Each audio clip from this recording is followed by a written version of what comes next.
بسم الله الرحمن الرحيم. أعزائي مشاهدين قناة حوار بلدنا، كل عام ومصر بخير، كل عام وجيش مصر بخير، كل عام وشرطة مصر بخير، كل عام والأبطال الذين طال الله في عمرهم حتى الآن أبطال أكتوبر كل عام وهم بخير. ورحم الله شهداء أكتوبر، ورحم الله أبطال أكتوبر. أكتوبر العزة، أكتوبر الكرامة، أكتوبر الملحمة، أكتوبر الذي سوف يظل في ذاكرة الشعب المصري إلى مدى الدهر. اليوم يحتفل الشعب المصري بذكرى أكتوبر، ويتزامن معه الاحتفال بمرور 10 سنوات على قيادتنا الحكيمة. واليوم في أقصى بقاع جمهورية مصر العربية يتكاتف ويتعاون الشعب المصري بعضه البعض حتى يقف خلف قيادته الحكيمة، القيادة السياسية. ونحن من هذا المنطلق نقول أننا ندعم القيادة السياسية وندعم السيد الرئيس عبد الفتاح السيسي. وقناة حوار بلدنا برنامج الحديث المصري نزل النهاردة وغطى فاعلية من هذه الفعاليات على مستوى الجمهورية. غطى النهاردة فعالية في شبرا الخيمة، وكان للحديث المصري بعض اللقاءات مع رجال العمل العام وأعضاء مجلس النواب في الاحتفالية. هنروح ونشوف لقاءاتنا ونرجع لكم تاني، ابقوا معنا. سيادة النائب، أهلا وسهلا بحضرتك في الاحتفالية الجميلة، وكما تعودنا أن سعادتك دائما سباق بالخير ودائما موجود في كل احتفالات مصر العظيمة برجالتها وأبناء شرفاء. أهلا وسهلا بسعادتك. أهلا بيك ومرحبا بكم هنا في شبرا الخيمة. أنا بعتبر هنا كرنفال كبير جدا باحتفال أعياد 6 أكتوبر، حاجة محترمة جدا. احنا بنقول القليوبية وشبرا الخيمة احنا موجودين هنا، احنا حاجة نقدمها لبلدنا، ده أقل حاجه اللي احنا بنعمله دوت. شوف اهالي قد ايه، الوفات من الناس، كلنا سعداء، كلنا بنحتفل مع بعض. ودي تأييدا بفضل الرئيس عبد الفتاح السيسي، بنقول له سير على بركه الله وكمل المسيره، احنا كلنا معاك وشعبك كله معاك يدا في يد وكتفا في كتف. احنا بنقول لك سير على بركه الله واحنا معاك، ولك كل سنه طيب بمناسبه اعياد 6 اكتوبر. قناه حوار بلدنا منوعات كلها حكايات. سعيده جدا باللقاء مع سعادتك، شخصيه مرموقه ونائب الشعب، ونتمنى انك تقول رساله لكل المصريين وكل جموع الشعب المصري الغفير. بقول لك المصريين كلهم طبعا كل سنه طيبين، بقول ما تقلقوش، اللي جاي احسن واحنا متمنين خير بامر الله. بس احنا امور كتير جدا كانت صعبه والحمد لله مرت بخير، وان شاء الله الاصعب هيمر، لكن اللي جاي افضل واحسن. احنا يعني عدينا الخطوه الصعبه، ناقص ان شاء الله كلنا ايدينا في ايدين بعض والامور هتمشي. وبقول يعني متفائل خير، وان شاء الله انا بقول يعني اللي جاي هيبقى كويس جدا وكل الناس هتبسط منه. هي اكيد ان شاء الله اللي جاي احسن برجاله الشرفاء امثال حضرتك، وكل الدعم لسياده الرئيس فخامه عبد الفتاح السيسي رئيس الجمهوريه. ونتمنى الكثير من حضراتكم، وحضرتك منور الاحتفاليه، ويا رب مزيد من النجاح للنجاح. احنا واجب علينا طبعا نكون متواجدين اول الناس هنا، عشان احنا طبعا بالنسبه لنا احنا كنواب الشعب احنا متواجدين معاكم في كل المناسبات، في الحفلات اللي زي عيد اكتوبر، تأييد الرئيس، اي مناسبات بنكون لكم كل سنه طيبين، واحنا سعداء بيكم، واحنا في وسط الشعب وسط الناس. فرصه سعيده يا فندم، نورتنا ومن نجاح لنجاح يا فندم. تسلم.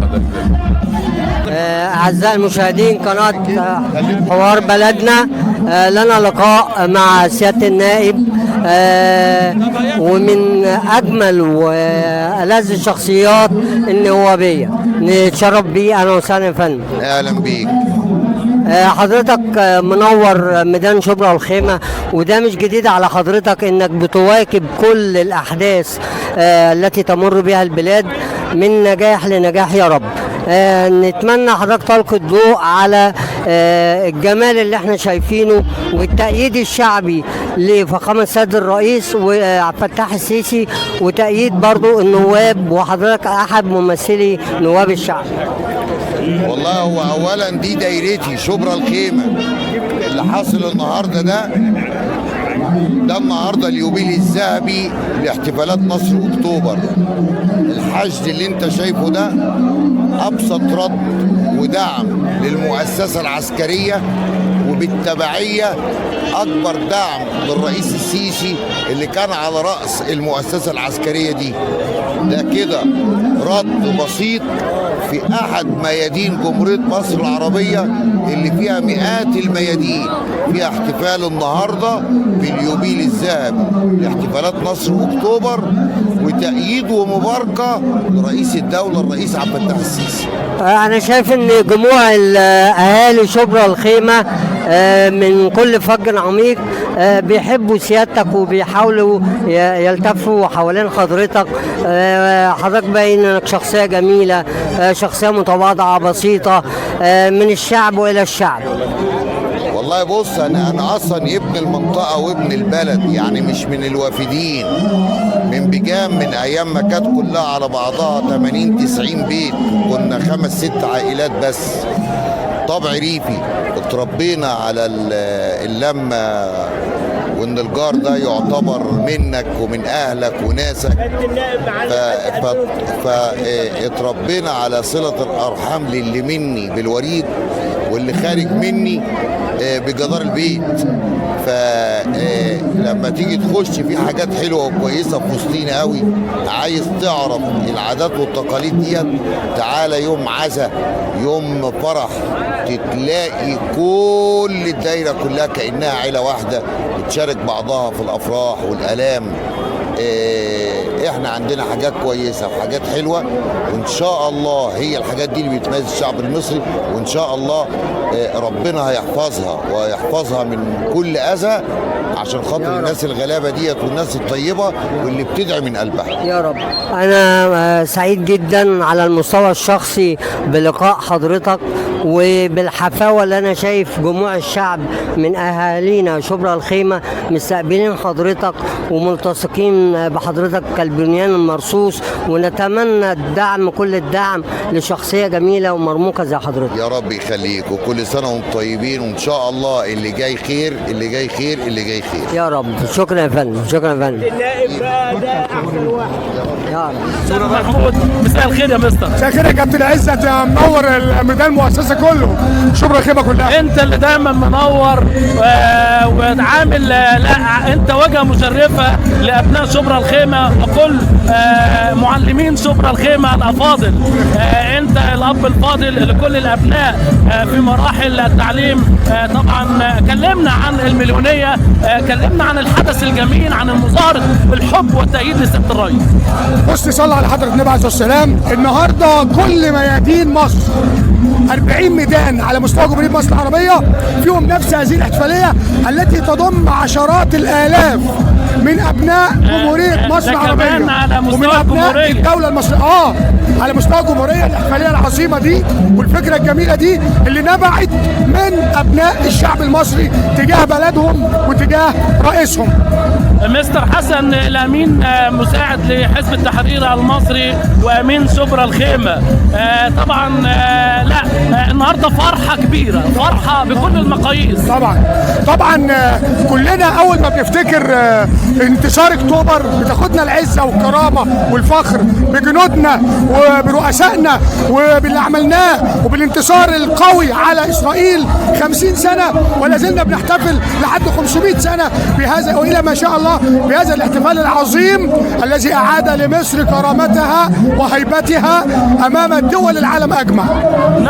مساء الخير اعزائي المشاهدين، اهلا ومرحبا بكم معنا في الامسيه الجميله المليونيه اللي اكثر اكثر من رائعه، اللي الكل النهارده الشبراويه وكل الناس النهارده المصريين جايين يقولوا كلمتهم وتأييد لسياده الرئيس.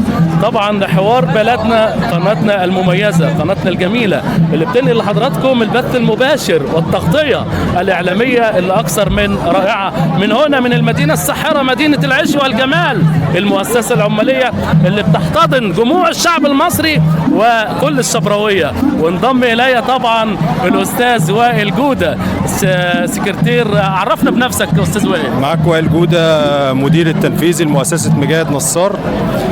طبعا احنا من اكتوبر وبالتأييد للرئيس عبد الفتاح السيسي، ونقول له احنا وراك وفي ظهرك ودايما في تقدم مستمر وفي اصلاح، وطبعا بالتحالف الوطني دايما هنكون في استمرار ودافع للبلد دفعه قويه ودفعه مستمره عشان نقدر نرتقي بالبلد لاحسن واحسن واحسن طول ما فيها رئيس زي رئيس عبد الفتاح السيسي.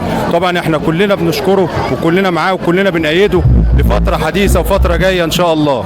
مفيش شك طبعا الفرحه حلوه، الكل النهارده جاي بيقول تحيا مصر تحيا مصر لسياده الرئيس. ويمكن شفنا عضو مجلس النواب الحاج مجاهد نصار جه برضه قال كلمته في المشهد العظيم، المشهد الاكثر من رائع. حاجه في منتهى الروعه وجود الجماهير دي كلها والحج ده كله في ميدان المؤسسه داخل شبرا الخيمه، اهالينا الشبراويه الجمال بكل الحفاوه والسرور لوجودهم داخل هذا الحج الجميل للتأييد الرئيس عبد الفتاح السيسي في داخل انتصارات اكتوبر والحفل الجميل اللي احنا فيه. المؤسسه العريقه، مؤسسه الابداع، مؤسسه جبر الخواطر، مؤسسه مجاهد نصار للتنميه والاعمال الخيريه، اللي جايين النهارده كلهم برابطه المعلم يقولوا كلمتهم برضه. واحنا كلنا مؤسسه مجاهد نصار، ومعانا طبعا النائب مجاهد نصار والدكتوره سحر المغربي المدير التنفيذي، والروح الحلوه بتاعه مؤسسه مجاهد نصار عشان نقول تحيا مصر تحيا مصر تحيا مصر تحيا مصر. تحياتي وتقديري للدكتوره سحر المغربي المدير التنفيذي لمؤسسه مجاهد نصار للتنميه والاعمال الخيريه. بشكرك شكرا جزيلا استاذ وائل جوده حبيبي، شكرا جزيلا، كل سنه وانت طيب. العمل الجماهيري وفي بحزب التحرير المصري الحاج حسن. اهلا بيك يا استاذ عزت وشرفتنا، انا سعيد باليوم الجميل دوت، يوم بيتحسب في حياتنا واحنا جايين بندعم ونأيد الرئيس عبد الفتاح السيسي في دوره. جايين طبعا من اجل الاستقرار ومن اجل مستقبل اولادنا والامن والامان. انقذ مصر في فتره صعبه جدا، كلنا عارفين الفتره الصعبه دي كانت هتمر علينا ازاي، وهو عمل بنيه اساسيه لا يعني نفتخر بيها كمصريين. ما فيش شك طبعا الرئيس الحمد لله رب العالمين معيشنا في امن وامان، وبعدين عمل لنا انجازات كبيره جدا جدا جدا. اهم حاجه ان انت تكون عايش في امان، ولادك في امان، رايحين مدارس في امان، انت رايح شغلك في امان، انت بتروح شغلك وبيتك في امان، ده اهم حاجه في الدنيا، واحنا عايشين في امان وشعب مصر. النهارده مليونيه النصر، مليونيه التأييد، مليونيه الشبراويه اللي جايين النهارده كلهم وبيقولوا للرئيس تحيا مصر يا سياده الرئيس. أعزائي المشاهدين مع قناتكم المفضله قناه حوار بلدنا اللي بتنقل لحضراتكم البث المباشر والحدث الكبير اللي بيقام الان هنا من امام نادي المؤسسه العماليه، والمليونيه اللي اكثر من رائعه، مليونيه التأييد للسيد الرئيس عبد الفتاح السيسي. وانضم الي حالا المعلم الكبير طبعا مدير العلاقات العامه بالقليوبيه ورئيس مجلس اداره جمعيه ساعد للتنميه والاعمال الخيريه الاستاذ ياسر عيسى. يا مساء الانوار. كده عزت بيه، واخبار حضرتك ايه؟ كل سنه وانتم طيبين.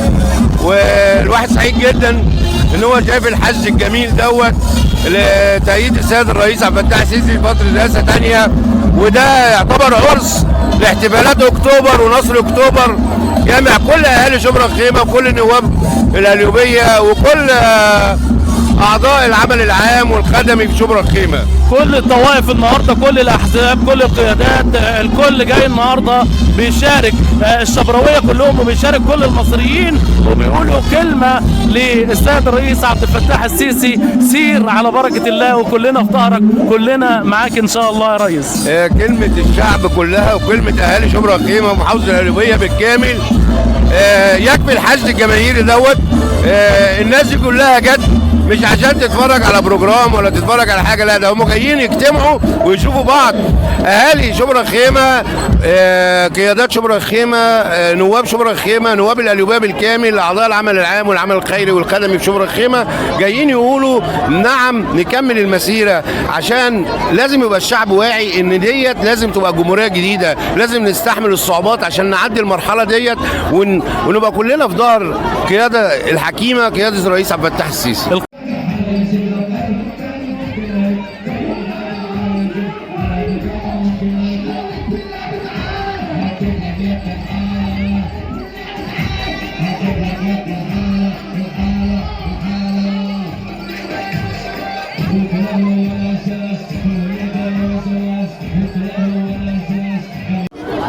اهلا بكم اعزائي المشاهدين من قناه حوار بلدنا في الاحتفاليه الموجوده في مصر كلها دلوقتي. معانا ومعاكم احد المواطنين وهنساله شويه اسئله. اهلا بحضرتك. انا مواطن مسكين وغلبان وبحب سياده الرئيس عبد الفتاح السيسي وعاوز فتره رئاسه مره واثنين وثلاثه.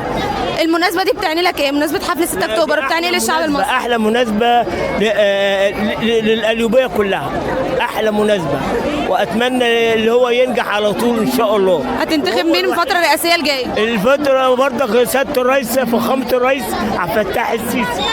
انضم الي احبائي الكرام في هذا اللقاء والحوار الاستاذ ابراهيم الحسيني. يا مساء الخير يا فندم. مساء النور يا كابتن. كل سنه وانت طيب. وانت طيب يا كابتن مصر. منور يا كابتن. عزت والله. استاذ ابراهيم كلمني، شايف المشهد ده ازاي؟ حاجه جميله وحاجه محترمه، والناس النهارده خارجه كلها بحب مصر، والناس عاوزين الاستقرار وعاوزين الامان. مفيش شك طبعا الكل النهارده نازل بآية سياده الرئيس في حب الوطن، في حب بلدنا الابيه، ابيه بجيشها القوي وشرطتها الباسله وكل قياداتها وكل ابنائها المميزين المحترمين. دي حقيقه، لان كل الناس النهارده نازله في اليوبيل ال50 لنصر اكتوبر، وتأييدها لسيادة الرئيس طبعا لدورة كمان 6 سنين، لان مش هيبقى في حد احسن منه في الفترة اللي جاية، وهو زي ما بدأها هو اللي هيكملها، لان مفيش حد يقدر في الوقت الحالي يكمل اللي هو عمله. يمكن انضم الي الاستاذ حسن سراج الدين مساعد امين العام لحزب حقوق الانسان والمواطنه. مساء الخير يا استاذ حسن. النور، ازيك يا استاذ عزت؟ دايما منور ومتالق وسعيد بحضرتك اللي انا معاك. شايف المشهد ده ازاي؟ شايف الاحتفاليه الجميله دي ازاي؟ الحقيقه يعني يوم عظيم كتب في التاريخ ان شبرا الخيمه بتحتفل باليوبيل الذهبي لاحتفال حرب اكتوبر، وطبعا بيتزامن معاها دعم وتأييد سياده الرئيس عبد الفتاح السيسي. مفيش شك يوم ولا اروع يوم ولا اجمل يوم ولا احلى مع سياده الرئيس حبيب الكل، حبيب الملايين، حبيب كل المصريين، وعلشان كده جايين بنقول له مليون مبروك يا سياده الرئيس. طبعا بنقول له مبروك مقدما، هو ان شاء الله هيكمل المسيره واحنا محتاجين منه لسه كتير، لسه في شغل كتير، البلد محتاجه شغل، فالله يعينه ويوفقه في القادم باذن الله. وانضم الي احبائي الكرام مواطن مصري شريف اصيل، مواطن شبراوي جميل، جاي النهارده بيحتفل مع كل جمهور الشعب المصري الاصيل وبيقول تحيا مصر تحيا مصر تحيا مصر. مساء الخير يا فندم. عرفنا بحضرتك. محمد حسن بالصح. محمد، شايف المشهد ده ازاي؟ شايف الفرحه دي ازاي؟ شايفها بقلوبنا الرئيس ذات نفسه على الانجازات اللي هو عملها، ماشي، على اي حاجات اللي هو عملها في البلد، ماشي. يعني الناس كلها فرحانه جايين نأيده. ليه؟ احسن رئيس جالنا بصراحه. مفيش شك طبعا انجازات مفيش ولا اروع ولا اجمل ولا احلى. على مدار 9 سنوات يا سياده الرئيس انجزت وابدعت وعملت كتير لكل المصريين، وعلشان كده الكل جاي بيأيدك وبيقول لك يا ريس ان شاء الله مأيدينك بقلبنا انا واسرته وعيلته كلها. حبيبي يا استاذ محمد، اشكرك شكرا جزيلا. يومي الجميله معالي الاستاذ شريف الحسيني. يا مساء الانوار، اتفضل معاليك يا فندم. كل سنه وحضرتك طيب. وحشني انت اكتر يا استاذ شريف. طمنا عليك الاول، فينك؟ الحمد لله موجودين الحمد لله.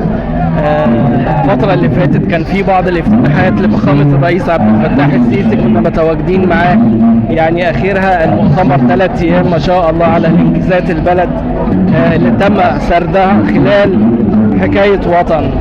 النهارده 3 ايام فعلا. اللي ما يعرفش حاجه يسمع المؤتمر يعرف كم الانجازات على ارض مصر ايه اللي حصل. مفيش شك طبعا يا استاذ شريف، حكايه وطن وحكايه بلد وكل المصريين.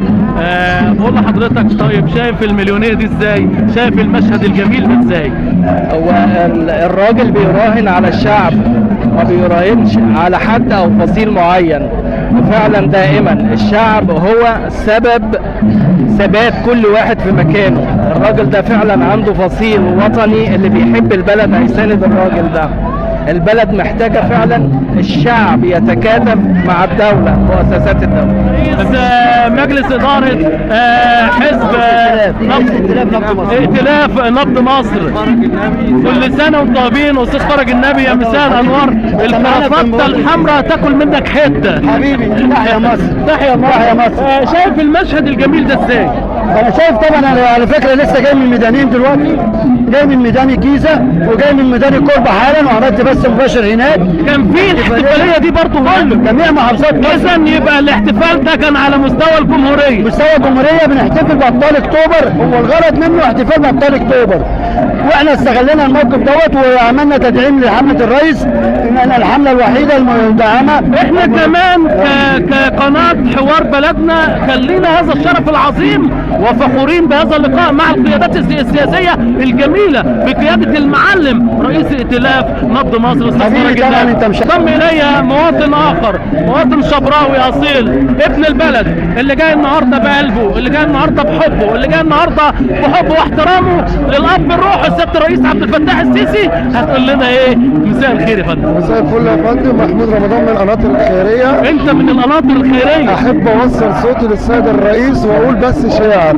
اشكر الشاعر فتحي نور الدين على هذا الشعر: يا حبيبتي يا مصر تحبيني قد ما احبك، يكون يوم المنى عندي، يطل شمسك علينا، ينور الدنيا في عينينا، يا فرحتي يا بسمتي يا منياني. انا حب كلمه وصون، انا الفدا والروح فيكي، لو تطلبي لو تأمري، انا لاجل شرطك يا حبيبتي يا مصر. الراجل الندل اللي يدي ظهره ناحيتك، والجبان في الشده يدي ظهره ناحيتك، يعني بمعنى اقدر اقول من جبنه غير ملته. يا حبيبتي يا مصر، يا حبيبتي يا مصر، مع اروع واجمل البيت الشعر الجميل من الاستاذ محمود، ابن من ابناء القناطر الخيريه، اللي جه النهارده وابدع بشعره الجميل وابدع بكلامه الطيب نحو السيد الرئيس عبد الفتاح السيسي. احب اقول مصر ام الدنيا. بمعنى ايه ام الدنيا؟ اللي هي بتلم الصداقه بين الشعوب.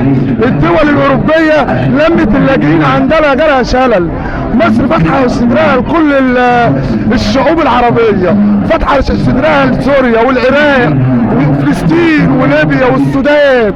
ربنا يحمي البلد الشعوب العربيه ويحمي مصر ويحمي بلدنا يا رب. انت جميل وعايز اقول حاجه من جوايا: اسعاف يا الله، اسعاف يا الله من ابابين المهينه والمهانه والاضطرارات المصانه في الخزانه، والخزانه في الولايه والولايه في واشنطن وواشنطن حتى ايدها تحت جزمه الصهاينه. شكرا جزيلا معالي الاستاذ محمود، وكان معي في هذا الحوار والبث الجميل والتغطيه الاعلاميه الاكثر من رائعه لابناء القليوبيه وابناء جموع الشعب المصري اللي جايين النهارده بيحتفلوا باليوبيل الذهبي لانتصارات اكتوبر المجيد. يا سيسي بترعيتنا ربك، يا سيسي يا معلم بيتنا، يا سيسي ورفعت رايتنا، يا سيسي وقضيت على الفتنة، يا سيسي الناس بتحبك، يا سيسي. أعدائك من خوفهم سكتوا، إلهي يجيلهم ألف رزية، واللي وعد بينفذتوا واكتر منه كمان. ورجعنا لحضراتكم تاني قناة حوار بلدنا، برنامج الحديث المصري. شفتوا قد ايه الشعب المصري متكاتف؟ شفتوا قد ايه الشعب المصري واقف ورا القيادة السياسية؟ شفتوا قد ايه الشعب المصري بيحب رئيسه؟ على فكرة انا نسيت حاجة، انا نسيت اتوجه بالشكر لكل مراسلينا المتميزين المحترمين، الاستاذه بسمله محمد، الدكتور محمد حنفي، الاستاذ عزت الشربيني، وعلى راسهم اعداد القناه وتصويرها. شكرا لكل المجموعه اللي ادت مجهود عظيم، شكرا ليهم.